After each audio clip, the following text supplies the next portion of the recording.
Hello everyone, কেমন আছো সবাই? আমি সুস্মিতা চলে এসেছি আরও একটি নতুন মিনি ব্লগ নিয়ে। তো আগের ভিডিওতে দেখেছো দাদার ফ্ল্যাটের গৃহপ্রবেশের দিনটি আমার কেমন কেটেছিল সেই নিয়ে। তো আজকের মিনি ব্লগে দেখাবো গৃহপ্রবেশের দিন কি কি খাওয়া দাওয়া করলাম, কেমন মজা করলাম সেই নিয়ে। তো শুরু করা যাক। তো প্রথমেই ভাইয়ের জন্য অপেক্ষা করছিলাম। তো অপেক্ষা করতে করতে দেখলাম যে ভাই চলেও এসেছে, ওই যে দেখা যাচ্ছে ভাইকে। তো ও আসার পরে আমরা সকালের জলখাবার খেয়ে নিলাম।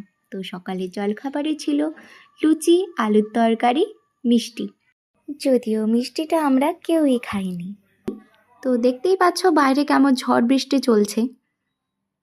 তো এরপর দুপুরে খেতে বসে আমরা কেমন কি মজা করেছি, কি হয়েছে তার একটা ছোট্ট টিপস তোমাদের সাথে শেয়ার এই যে করলাম। এখন আমরা খেতে বসেছি, যদিও এখনো পাতে কিচ্ছুই পড়েনি এখনো, যদিও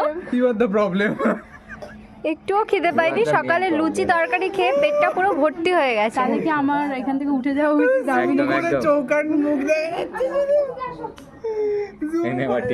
তরকারি পড়ে গেছে, কিন্তু আমি এখনো কিচ্ছু খেতে পারিনি। তার কারণ শুক্তো পড়েছে পাতে, আর শুক্তোতে যেহেতু বেগুন থাকে তাই আমার অ্যালার্জি, আমি খেতে পারছি না। তো দেখতেই পেয়েছো খেতে বসে আমরা কীরকম মজা করছিলাম, হাসি ঠাট্টা করছিলাম। তো তোমাদের সাথে মেনুটা এবার শেয়ার করি। তো প্রথম পাতে ছিল ভাত, শুক্তো, বেগুনি, ডাল, পটলের একটা নিরামিষ তরকারি। তো তারপরে ছিল ধোকার একটা প্রিপারেশন। শেষ পাতে ছিল চাটনি, পাঁপড়, মিষ্টি আর কোল্ড ড্রিঙ্কস। তারপর আমরা সবাই একটু আইসক্রিম খেয়ে নিলাম।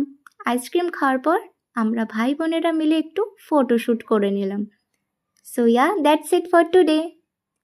আমার এই মিনি ব্লগ যদি তোমাদের ভালো লেগে থাকে তাহলে আমার পাশে থেকো এবং সাবস্ক্রাইব করো। টাটা।